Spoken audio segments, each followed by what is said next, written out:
और जी क्या हाल चाल है आप लोगों के। भाई एग्जाम को लेकर दुखी तेज हो रही है। फॉर्म तो आया नहीं बट एग्जाम तो आएगा, तो फिर बैठने का इंतजार करने का लॉजिक नहीं है, लॉजिक है पढ़ने का। समझदारी भी इसी में है। चलो थोड़ी सी और बातें कर लेते हैं जियोलॉजिकल टाइम स्केल्स को लेकर के। यार अपनी धरती के बारे में हम बहुत पहले से जानते हैं, जब से हम पैदा हुए हैं लेकिन दुनिया तो धरती को लेके हमेशा फैसिनेट रही है। कभी कहा धरती फ्लैट है, कभी कहा धरती गोल है, कभी कहा हम अकेले हैं, तो कभी तो कहा भाई बहुत कुछ और भी है। बट भगवान का शुक्र है कि जितने भी ऑर्गेनिज्म थे चलते फिरते अपने निशान छोड़ गए, और उन्हीं निशान को पढ़ पढ़ के हमें समझ में आया कि धरती आज जैसी दिखती है वो है कैसी। लॉजिक्स क्या है? जब भी हम धरती के प्रीवियस हिस्ट्री की बात करते हैं तो घूम फिर के डायनासोर हमारे सामने आते हैं, और उसके लिए हमें धन्यवाद देना होगा भाई Jurassic world, Jurassic park movie series को। उन्होंने डायनासोर को ऐसे निकाल के दिखाया हमें कि हम खुद फैसिनेट हो गए। इंडीड ऐसे ही बहुत सारे ऑर्गेनिज्म इस धरती पर रहे हैं, अकेले डायनासोर नहीं। बहुत बार बहुत सारे ऑर्गेनिज्म आए, सोचा हम ही हम हैं, बाकी सारे कम है, बट फिर गायब हो गए। हम इस टाइम भी एक बहुत बड़ी एक्सटिंक्शन ईरा में से गुजर रहे हैं, और कारण इस बार ग्लोबल वार्मिंग को तो हमने बना रखा है, बट सबसे बड़ी कारण है हम खुद। चलो आई फ्लाई के साथ शॉर्ट, एक्यूरेट, फास्ट और एफिशिएंट तरीके से थोड़ा समझ लेते हैं धरती कैसे बनी, कैसे हम तक बात पहुंची। थोड़े से ज्ञान के दरवाजे खोल लेते हैं जो एग्जाम में काम भी आने वाले हैं। इस चैप्टर में हम लोग रिव्यू करेंगे हिस्ट्री ऑफ अर्थ को। इन स्लाइड्स का पर्पस है कि हम कम से कम टाइम में ये समझ सकें कि जो इवोल्यूशन में इवेंट्स हुए हैं वो कब हुए हैं और किस किस टाइम में क्या खास इवेंट्स थे। तो स्टोरी शुरू होती है प्री कैम्ब्रियन में। प्री कैम्ब्रियन वो पीरियड है जब धरती बनी और लाइफ की फॉर्मेशन हुई। तो लगभग 4.6 बिलियन साल पहले हमारी धरती का ओरिजिन हुआ है, और इस टाइम धरती पर पानी नहीं है। तो इंडीड अगले कुछ सालों के अंदर जबरदस्त लेवल पर मीटेओराइट्स धरती पर स्ट्राइक किए। मीटेओराइट्स के साथ में क्रिस्टल के रूप में पानी आया, और उस पानी से धरती ठंडी होनी शुरू हुई। इसी टाइम सबसे पहले पत्थर फॉर्म हुए, क्योंकि उससे पहले जो पत्थर थे वो सब मोल्टन फॉर्म में थे, लावा की फॉर्म में। इसलिए सबसे पुराना जो पत्थर हमें पता है वो 4.3 बिलियन साल पुराना है। 3.8 बिलियन साल पहले एक बार फिर मीटेओराइट्स लाइफ फॉर्म लेके आए। पहले वो पानी लेकर के आए थे, और इस बार वो अपने साथ ऑर्गेनिक मॉलिक्यूल्स लेके आए। वो मॉलिक्यूल्स जो जुड़ करके आपस में सेल की तरह के स्ट्रक्चर्स बने, जिन्हें हम कॉन्सरवेट्स के नाम से जानते हैं, और बाद में यही कॉन्सरवेट्स मॉडिफाइड होकर के पहले प्रोकैरियोट्स में कन्वर्ट हुए।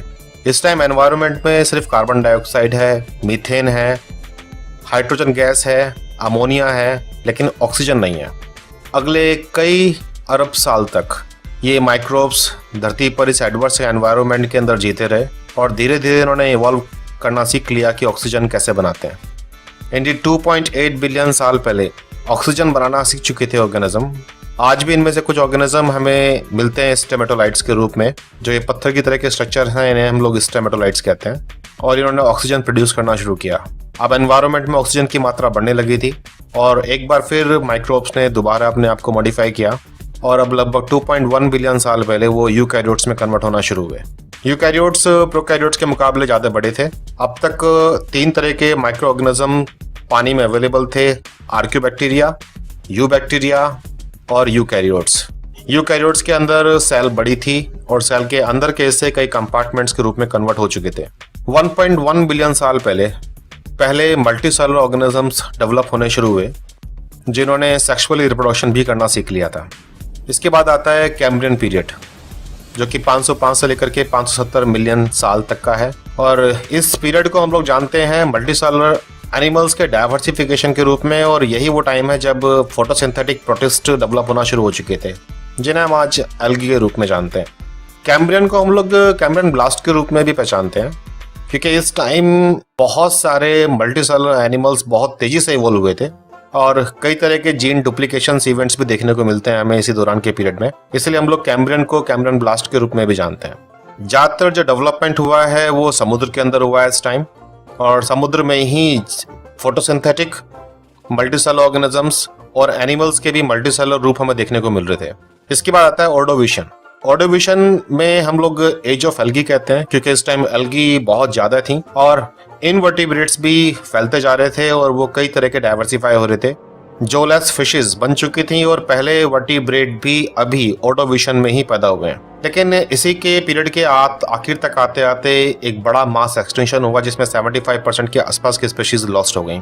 अगेन अभी भी जो डेवलपमेंट चल रहा है वो समुद्र और पानी के आसपास ही है। सिल्यूरियन पीरियड में सबसे पहले जमीन पर पाए जाने वाले कुछ पहले ब्रायोफाइट्स बनने शुरू हुए और अभी पहली जो फिश भी आनी शुरू हुई। अब जमीन पर भी लाइफ फॉर्म्स दिखना शुरू हो चुकी थी, छोटे प्लांट्स के रूप में जिन्हें हम लोग ब्रायोफाइट्स के रूप में जानते हैं, और समुद्र में मछलियां काफी डाइवर्सिफाई हो रही थी। और फिर आता है डेवोनियन पीरियड। ब्रायोफाइट्स ने इवोल्व होकर के सबसे पहले फंड प्लांट बनाने शुरू किए जिन्हें हम लोग टाइडोफाइट्स भी कहते हैं। इसलिए डेवोनियन पीरियड को हम लोग नोटिस करते हैं टाइडोफाइट के इवोल्यूशन को लेकर के। जो फिश काफी ज्यादा डाइवर्सिफाई हो चुकी थी और समुद्र में अब इन्हीं का राज था, और यही वो टाइम है जब जमीन पर पहले इंसेक्ट्स और पहले एम्फीबियंस आने शुरू हुए। नो डाउट ये टाइम पीरियड वो है जब जमीन पर भी खाने पीने के लिए प्लांट्स अवेलेबल हैं, तो पानी से निकल करके ऑर्गेनिजम्स ने जमीन की तरफ चलना शुरू कर दिया था, इसलिए एम्फीबियंस भी आ चुके हैं इस टाइम। कार्बोनिफेरस ये वो पीरियड है जिसमें पाए जाने वाले पेड़ बाद में चल के जब डिस्ट्रक्शन हुआ उनका, तो वो फॉसिलाइज्ड होकर के आज की तारीख में जो हम फॉसिल फ्यूल इस्तेमाल करते हैं, पेट्रोल, कोल, ये सब इन्हीं का है। इसमें से खास तौर से जो कोयला हम इस्तेमाल करते हैं ये इसी टाइम पाए जाने वाले क्लब मॉसेस, हॉर्स टेल्स और फंस, ये इन्हीं का फॉसिल फॉर्मेशन के कारण बना है। एम्फीबियंस बड़ी मात्रा में डाइवर्सिफाई कर रहे हैं और इसी टाइम पहले रेप्टाइल्स भी आ चुके हैं। इंसेक्ट्स का भी डाइवर्सिफिकेशन काफी तेज चल रहा है। कार्बोनिफेरस को हम लोग कार्बोनिफेरस इसीलिए कहते हैं क्योंकि इस टाइम जितना भी कार्बन अवेलेबल था प्लांट्स के रूप में या एनिमल्स के रूप में, वही है जिसे हम आज फॉसिल फ्यूल के रूप में इस्तेमाल करते हैं। पर्मियन पीरियड में सबसे पहले कॉनिफर्स, जिन्हें हम लोग जिम्नोस्पर्म भी कहते हैं, जिम्नोस्पर्म्स हैं जो कॉर्न बियरिंग प्लांट्स हैं जैसे क्रिसमस ट्री वगैरह, ये इवॉल्व हो चुके थे। रेप्टाइल्स डाइवर्सिफाई हो रहे थे और एम्फीबियंस का नंबर कम हो रहा था। इस टाइम जबरदस्त मास एक्सटिंक्शन भी हुआ जिसमें 90% ऑफ लैंड स्पीशीज गायब हो गई। इंडियड जब भी कभी एक्सटिंक्शन होता है तो हमेशा जो नेक्स्ट स्पीशीज है उनको आने का मौका मिलता है, इसलिए Triassic period age of gymnosperm कहलाता है और यहीं पर पहले एंजियोस्पर्म भी डेवलप हुए। ट्राइसिक पीरियड में पहले मैमल, पहले डायनासोर दोनों आ चुके थे, समुद्र में कोरल्स भी बन चुके थे। हालांकि इस पीरियड के आखिर में एक बार फिर मास एक्सटिंक्शन देखने को मिला, लेकिन फिर भी ट्राइसिक पीरियड को हम लोग जानते हैं एज ऑफ जिम्नोस्पर्म्स के रूप में और एज ऑफ डायनासोर्स के रूप में। हालांकि डायनासोर्स का जो सही टाइम है वो आता है ट्राइसिक पीरियड में, लेकिन उससे पहले हमारी धरती के सारे कॉन्टिनेंट सब जुड़ करके आपस में एक बड़े लैंड मास के रूप में थे जिसे हम पेंजिया के रूप में जानते थे।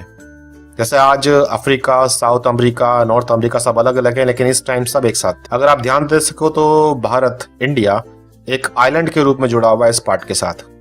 जुरासिक ईरा, जैसे हम लोग डायनासोर की एज भी कहते हैं, और इस टाइम सबसे पहली बर्ड भी डेवलप हो चुकी थी। साइकेड्स और दूसरे जिम्नोस्पर्म्स बड़ी मात्रा में थे और सही मायने में ये एक परफेक्ट एनवायरनमेंट था बड़े रेप्टाइल्स को सरवाइव कराने के लिए। इसी दौरान बीच में कहीं रेप्टाइल से ही बर्ड्स इवॉल्व हुई हैं। हालांकि देखिए, उड़ने वाले जो जीव हैं उन्हें हम इंसेक्ट्स के रूप में पहले देख चुके हैं कार्बोनिफेरस पीरियड में, लेकिन जिन्हें आज हम बर्ड्स के रूप में जानते हैं इनका इवोल्यूशन शुरू हुआ है जुरासिक पीरियड से।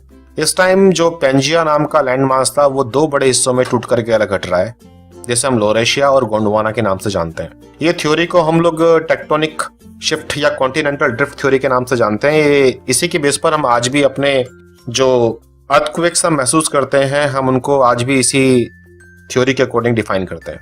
क्रिटेशियस पीरियड में ये माना जाता है कि एक बहुत बड़ा मीटेओराइट धरती से आके टकराया और उससे एक जबरदस्त मास एक्सटिंक्शन हुआ जिसमें डायनासोर्स भी मारे गए। हालांकि समहाउ प्लेसेंटल मैमल यहाँ बने और वो बच भी गए इस डिसास्टर से। इस मास एक्सटिंक्शन के बाद उन्हें मौका मिला और यहीं से मैमल्स की शुरुआत हुई। यही वो टाइम है जहाँ पे फ्लावरिंग प्लांट्स भी स्प्रेड कर चुके हैं जो जुरासिक पीरियड में डेवलप हुए थे, और मॉडर्न इंसेक्ट्स का ग्रुप भी यहीं आया है। यह माना जाता है कि जो मीटेओराइट धरती से आके टकराया था उसने काफी बड़े लेवल पर डिस्ट्रक्शन किया, जिससे डायनासोर्स उस बदलते हुए एनवायरनमेंट में सर्वाइव नहीं कर पाए। फिर आता है पिलियोजीन। पिलियोजीन मॉडर्न एनवायरनमेंट है जिसमें एंजियोस्पर्म्स डाइवर्सिफाई हुए हैं, ट्रॉपिकल सब ट्रॉपिकल रेन फॉरेस्ट बने हैं, ग्रासलैंड्स बने हैं, मोनोकॉट्स इवॉल्व हुए हैं, मैमल्स, प्राइमेट्स, ये सब पिलियोजीन के अंदर ही डेवलप हुए हैं। जो आज का हमारा प्रेजेंट टाइम है उसको हम लोग नियोजीन या होलोसीन भी कहते हैं। इससे हम लोग एज ऑफ ह्यूमन सिविलाइजेशन कहते हैं, और सही मायने में ये एज ऑफ डिस्ट्रक्शन है, क्योंकि जितने बड़े लेवल पर हम लोग इस टाइम स्पीशीज को गायब होते हुए देख रहे हैं, इतने बड़े लेवल पर पहले कभी हम लोगों ने देखा नहीं है। बेशक हम लोग इस टाइम में जी रहे हैं तो हमें इसका भी आइडिया नहीं है। देखिए, एग्जाम में समराइज करने के लिए कुछ एक पीरियड्स की खास बातें होती हैं। तो सबसे पहले तो हमें अपने पीरियड्स याद होने चाहिए सीरीज में। तो जैसे हम लोगों ने एक शॉर्ट फॉर्म बनाया हुआ है P, cos, Deka, petri, Zucker. ये पहले अल्फाबेट्स सिंगल अल्फाबेट या फिर पहले 2 अल्फाबेट का इस्तेमाल किया है क्या, जितने भी पीरियड्स हैं? आप अपने अकॉर्डिंग जो भी बनाना चाहो बना सकते हो। तो सबसे पहला आता है हमारा प्री कैम्ब्रियन, जिसमें हमें याद करना है आर्कियोबैक्टीरिया, बैक्टीरिया, यूकैरियोट की बात, ऑक्सीजन प्रोडक्शन की बात, पानी कहाँ से आया, लाइफ कहाँ से आई। इसे हम लोग एक्स्ट्रा टेरेस्ट्रियल ओरिजिन भी कहते हैं, और यही वो पीरियड है जब मल्टीसेलर ऑर्गेनिज्म बने भी थे।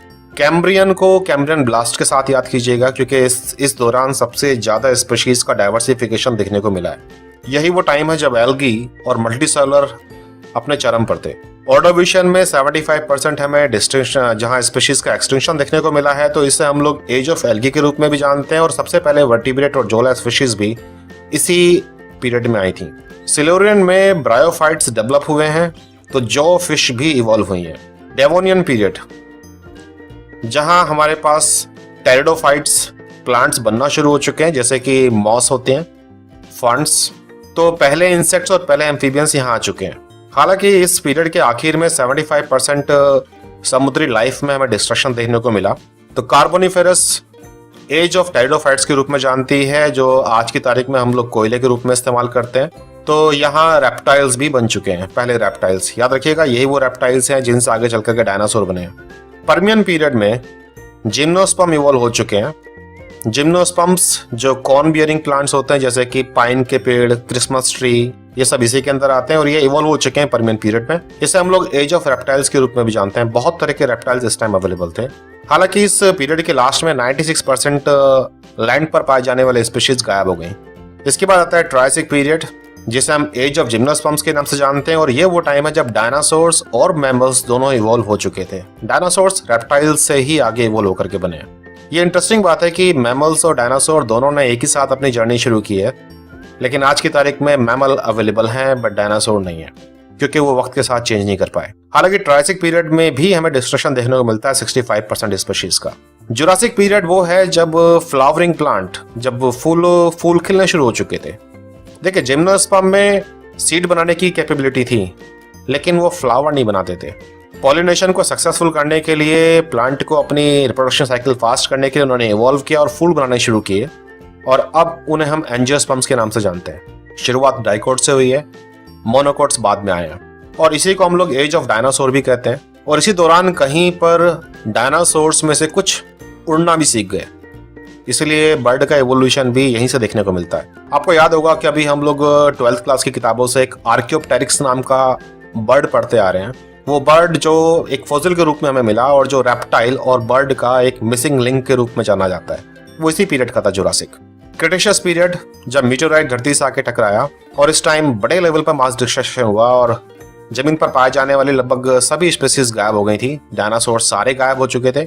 76% के आसपास स्पीशीज लॉस्ट हुई हैं, लेकिन मैमल्स बचे रह गए, और इसी दौरान प्लेसेंटल मैमल इवॉल्व हुए, और आगे आने वाले पीरियड्स में यही प्लेसेंटा वाले मैमल्स प्राइमेट्स में कन्वर्ट हुए, जिन्हें हम लोग मंकीज और उनकी फैमिली के रूप में जानते हैं, और फिर उन्हीं से चल करके ह्यूमन सिविलाइजेशन तक हमारी बात पहुंची। इंडियन ह्यूमंस को बने हुए काफी साल हो चुके हैं, लगभग 20 लाख साल, लेकिन हमें ह्यूमन सिविलाइजेशन का पिछले करीब 4-4.5 हजार साल का ही लेखा जोखा पता है। तो जब आप इस पार्ट को याद करोगे तो समरीज को थोड़ा सा ईयर और ऐड कर लीजिएगा, और याद रखिएगा कि ये एक ऐसा टॉपिक है जो एग्जाम में इस बार आना है, और उम्मीद करते हैं हम लोग कि इस इंफॉर्मेशन में से, जो इस स्लाइड्स में इंफॉर्मेशन दी गई है, उससे आपको तकरीबन 2 क्वेश्चन मिल सकते हैं। अब गेट 2019 तो सिर पे आ चुका है, टाइम बहुत कम है, तैयारी हमारी पूरी है।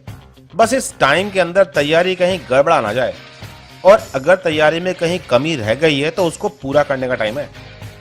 iFly के साथ गेट क्रैश कोर्स बायोटेक्नोलॉजी और लाइफ साइंस के लिए, फिर चाहे वो सब्जेक्ट हो बायोकेमिस्ट्री, बॉटनी, जियोलॉजी, माइक्रोबायोलॉजी या फूड टेक्नोलॉजी, यहां हम सीखने वाले हैं कुछ खास बातों को। ये क्रैश कोर्स ऑनलाइन है। यहाँ लेक्चर्स आएंगे जहां हम अपनी बात को ना सिर्फ रिवाइज करेंगे, बल्कि जो बातें मिस कर गए थे उन्हें पकड़ भी लेंगे। हम लोग क्विज करेंगे, हम लोग क्वेश्चन देखेंगे, उनका सॉल्यूशन करेंगे, हम समझेंगे कि क्वेश्चन कैसे आते हैं, हम समझेंगे कि उनके सॉल्यूशन कैसे निकालते हैं, अपनी गलतियों को सुधारेंगे और कुछ नए रास्ते सीखेंगे। इस क्रैश कोर्स में हम सीखेंगे कि हर क्वेश्चन एक केस है और वहां 4 सस्पेक्ट हैं। सस्पेक्ट को इतना कुटेंगे कि भाई कल्प्रिट अपने आप ही मुंह खोल दे। 4 ऑप्शनों में से कौन अपराधी था, हमें जवाब दे दे। गेट 2019 का क्रैश कोर्स शुरू हो चुका है, आ जाओ और तुम भी सर्जिकल स्ट्राइक कर दो इस आने वाले एग्जाम के ऊपर, ताकि रिजल्ट तुम्हारा ही हो। तैयारी तो हमें नेट की भी करनी है, 2019 में आने वाले नेट की। ये तैयारी स्टार्ट है 18 दिसंबर 2018 से लाइफ साइंसेस के लिए। आज ही क्लासेस ज्वाइन करने के लिए व्हाट्सएप करो 9013902981। अगर ये वीडियो पसंद आया है तो लाइक करना, शेयर करो अपने दोस्तों के साथ व्हाट्सएप पर, फेसबुक पर। चैनल सब्सक्राइब ना कर रखा हो तो कर लो बड़ी सी घंटी के साथ। और फिलहाल तो मजा करो, बाय बाय।